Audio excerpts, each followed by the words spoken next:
two things, Peter. First, how would you, or what do you think about the play of Juan Kuzin tonight coming in an unexpected situation?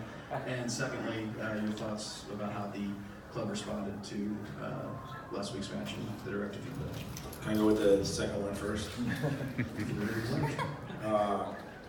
I think that, you know, one of the things that you're always trying to do is you're always trying to figure out how your team responds.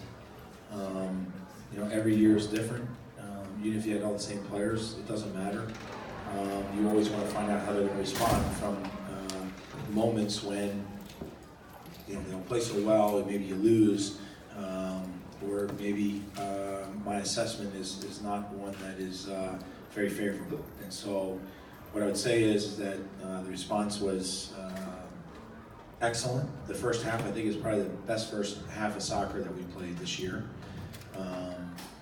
I mean, we could have probably scored 5 goals in the first half easily. We're in and around that box. I think we had 18 shots in the first half, maybe more. I don't, you know, taking a guess, but so it's pretty close. So it's great to see that, right? It's great to see that the guys will that they respond that way. You know, I've always said one of the biggest things is, especially in this league, it's when somebody figures out how to be extremely consistent, they're going to be an extremely dangerous team over the course of a season. And we haven't had a lot of missteps this season, but the fact is the guys responded well. I'm happy about that. But at the same time, it's something that we got to make sure that, you know, we consistently do it. And then Kuzane, yeah, it's as I said last week, I see we all see the potential in the kid. What I'm probably most proud of, it's years ago, sat with Cliff and Michael, and we were talking about this idea of a player enterprise and the pro pathway in our club. So Kuz was obviously in our academy. We signed him to a Swope Park Rangers contract. He progressed very fast, and we thought he was worthy of a first-team contract. Gets a first-team contract, and now here he is stepping in for a second game in a row, and you know, not only has major minutes, but scores a goal, has the confidence and the ability to play at this level at 19. He was big time, and then you throw Lindsay into the mix, who's 17, goes in the position that it's not, you know, the side they normally would play on. He's a right back, not a left back, but we had that much confidence in him, and I thought he was tremendous. He's just got great instincts for the game. Yeah, excellent, great to see. Both Jerso and Lovato stepped in on the wings for the first time this season. First start for Jerso, first appearance on the wing for Lovato. What did you see from them? Because it seemed like, I mean, they both, from my perspective, they played really well. What did you think of their first? Yeah, I would agree with you. You know, Lobo scored. Jerse was, I think he was a handful all night for them. His speed and his, you know, his ability to eliminate players 1v1 was excellent.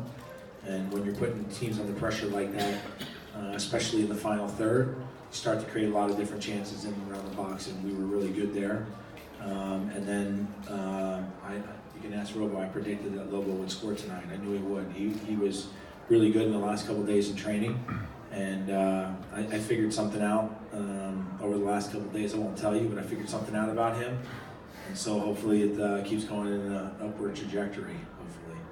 And you put Daniel Shallow central. I mean, you guys seem relatively direct from your standpoint from the attacking and the movement. Was that just a game plan thing that you saw with Minnesota, or just the type of players that you had out there? I think it was the players, and I think that Daniel is a very mobile player. So when you stick him in the middle, he causes a lot of problems. Most central defenders don't like to get pulled wide, and they don't like guys that have a lot of movement up there. So he was extremely dangerous, and then the other part of it is he's just very hungry to score. And that goal that he scored was world class. Yeah, he was very good for us. I thought what he created was that he created a lot of mismatches for them, because I don't think they could stay with him in the way that he was moving with the ball and without it. Is this one of the better attacking groups that you've had in the time that you've been here, or at least maybe one of the more? You mean as all the players in the team? Yeah, I mean just those three. I'm not saying just the three, but I'm thinking, is this the best group that you've had? I mean, because a lot of those guys are kind of filling tonight for injuries and absences. Well, the better, deeper? Yeah, no doubt. Yeah, I would say yes, 100%. We have a deeper team, but it's getting tested right now. A few guys are coming up with some little injuries here or there, which I don't think any of them are really too serious, but they'll probably keep them out for a couple games. And now we're going into this stretch where we got 3 games, in 7 days. But it's also going to give some of these younger guys an opportunity to play, which is great for them. Again, I just look at our team and I say that when you look at the group, and there's one thing about having players that are technically and tactically sound, but the big thing that you always have to have is you have to have a very strong mentality in this game. And anytime you step in the white lines, you have to have a high work ethic. If you don't give yourself a chance to get the result. And tonight, I think we're a handful physically. I think we're a handful there. I think we're a handful in our movement off the ball. And then the final piece is our hunger was just unrelentless in the game. So Peter, what was the focus, knowing that you'd be coming into this week? Competing. Just competing? Competing Okay. on both sides of the ball. And how exactly was that put into the guys this week? Yeah, I'm not giving you my secret sauce, all right? I know you'd like that, but yeah, I'm not doing that. You can only imagine. It worked, so that was good. You've said in the past, young guys, academy players, are not just going to be given opportunities. They're not just going to be given minutes, that they're going to have to earn it. Have you seen anything from some of the young guys? I know it's injuries, international call-ups that played a part in it, but something that shows you they're not going to drop off from the level of the guys that are maybe ahead of them in the depth chart. Well, I think you used the word that they have earned it. They come every day and they all work hard. They're kind of right there. They were. There was a time where they were ball boys out here on the sideline, and so they're seeing all these guys run around, and they're really far away. They're close, but they're still really far away. And then all of a sudden, some of those guys have gone into the Swope Park Rangers team, and they get a chance to maybe every once in a while come over and have a practice with us because maybe we need some players, or we're trying to, do a scout team against us. And then all of a sudden, we sign them to a contract, and now they're training on a regular basis. And now they're sitting in the 18. And then they step in the field. And the thing about all those guys is, and I've said this, and I'll continue to say that, when you have the environment that we do, where when you look at our academy teams, into our Swope Park Rangers, and into our senior team, everybody's playing the same model of play. The transition for those guys, it's really easy, because the acclimation period of learning our system of play isn't really there. What they're only trying to get accustomed to is the speed of play, because from level to level, the speed of play obviously gets a lot faster. That part is what they have to get accustomed to, but it's a lot easier doing that when you already understand the model of play, with your role and responsibilities in the team. So, hopefully one day, and I've said this before, we're going to see 11 players starting on the field that are coming through our system. And on Jerso, it seemed to be a really active two-way performance from him. How important is that for him as somebody who he's been like a guy off the bench all season long, but how pleased are you to see him putting in more of a defensive shift than maybe we've seen in the past? There's always this idea that, as a coaching staff, we sit in our room and players think this the most, but, we sit in our room and we're sitting there going, yeah, that guy on the roster, we just hope he's really, really bad this week so we don't have to play him. We want every guy on the roster to be the best form they can be in. And at the same time, I'm always hoping for the idea that I lose even more sleep at night because I have to make a decision, because all the guys are in great form, and now I got to figure out what's going to be the best group. So all those guys did themselves a favor tonight in the way that they played, where their mentality was, their work ethic, and results. That's his business.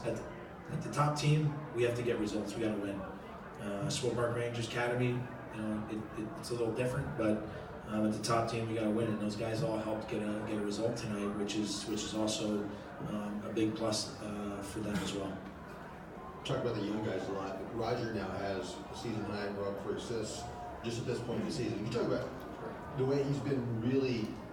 He's not flashy, but just on both sides of the ball, the way that he's grown into that mature two-way guy who's really kind of driving the team along. I think one of the things where Roger has really grown as a player is that, if you remember him in the early years, he was, I mean, he used to run everywhere, right? And I think everybody, including myself, we all appreciated that. But what he does now is, or where he's evolved as a player is, he's much more cerebral in the game, right? His soccer IQ has increased immensely, so he's picking the right times when he should, maybe go press the ball, and then he's not as antsy to try and thread the needle with a pass that, probably is not a good percentage pass for us to get something or keep possession of.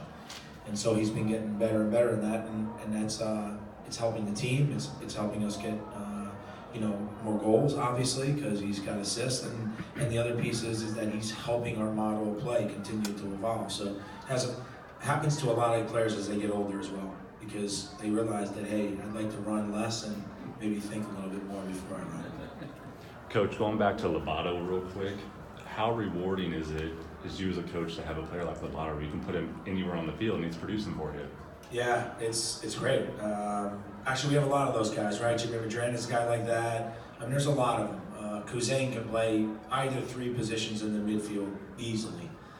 So we have a lot of players that way, but at the same time, what I really like about Lobato is that he's a guy that is unassuming in a lot of ways, and especially when he's up front, as a winger. I think most guys don't see him until the last second, and you saw many times where he got in behind the back line tonight, and it's only because of his movement off the ball, and he reads the game really well. So yeah, it's great to have players like that, but also great to have them when they perform like they did tonight, because all it does is it pushes the standard of our team even a little bit higher. Lock us up and Thank you. training.